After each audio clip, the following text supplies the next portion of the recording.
Breaking news. Maharashtra deputy CM Ajit Pawar ఆకస్మిక మరణం తర్వాత మహారాష్ట్ర రాజకీయాల్లో అనూహ్య పరిణామాలు చోటు చేసుకుంటున్నాయి. ఎన్సీపీకి చెందిన 2 వర్గాలు విలీనమయ్యే అవకాశం ఉన్నట్లు ప్రచారం జరుగుతోంది. శరద్ పవార్ నేతృత్వంలోని వర్గంతో అజిత్ పవార్ వర్గం ఏకీకరణ అయ్యే దిశగా కసరత్తు జరుగుతోంది.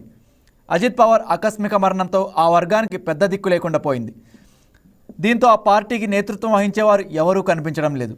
అజిత్ సతీమణి సునేత్రా పవార్ పార్టీని లీడ్ చేయాలని ఎక్కువ మంది నేతలు కోరుతున్నప్పటికీ ఆమె నిర్ణయం ఏంటనేది సందిగ్ధంగా ఉంది. దీంతో 2 వర్గాల కలయిక దిశగా చర్చలు జరుగుతున్నట్లు సమాచారం.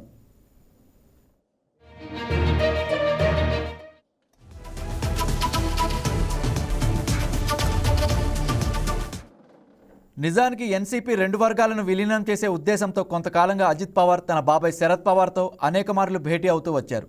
ఆ వర్గానికి చెందిన సుప్రియా సూలే, జయంత్ పాటిల్తో కూడా చర్చలు జరిపారట. ఈ పరిణామాల గురించి సీనియర్ బీజేపీ నేతలకు కూడా సమాచారం ఇచ్చారని, అయితే ఆ వివరాలు వెల్లడించారని సంబంధిత వర్గాలు తెలిపాయి.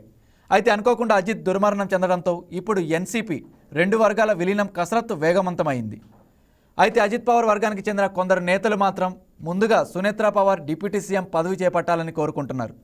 అజిత్ పవార్ పదవిని ఆమె తీసుకొని ప్రజలకు చేరువవ్వాలని సూచిస్తున్నారు.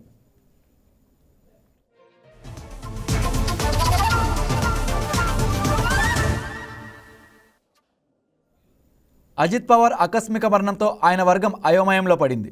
ప్రస్తుతానికి ప్రభుత్వంలో కొనసాగిన ఆ తర్వాత పరిస్థితి ఏంటనేదే భయం పట్టుకుంది. అజిత్ పవార్ వర్గం ముందు ప్రస్తుతం 2 ఆప్షన్లు ఉన్నాయి. ఒకటి శరద్ పవార్ వంచన చేరడం, రెండోది బీజేపీలో కలిసిపోవడం. అయితే బీజేపీలో చేరితే భవిష్యత్తులో తమకు తగిన ప్రాధాన్యత ఉండదని చాలామంది భయపడుతున్నారు. అందుకే తమకు రాజకీయ గురువైన శరద్ పవార్ దగ్గరికి వెళ్లాలని నిర్ణయించుకున్నట్లు సమాచారం.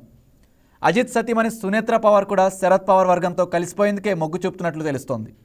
మొత్తంగా ఫిబ్రవరి 2వ వారంలో ఎన్సీపీ 2 వర్గాలు విలీనంపై అధికారిక ప్రకటన వెలువడే అవకాశం ఉన్నట్లు జాతీయ మీడియాలో కథనాలు వస్తున్నాయి. అయితే ఇప్పుడు పార్టీ బాధ్యతలు చేపట్టే అవకాశాలు ఉన్న వారి జాబితాలో శరద్ పవార్తో పాటు అజిత్ సతీమణి సునేత్రా పవార్, సీనియర్ పవార్ కుమార్తె సుప్రియా సూలే, అజిత్ వర్గానికి చెందిన ప్రఫుల్ పటేల్ ఉన్నారని సమాచారం.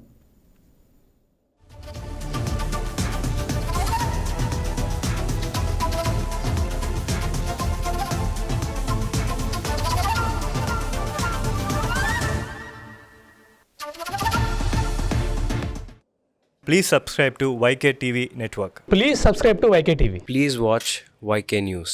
Don't forget to subscribe YK News channel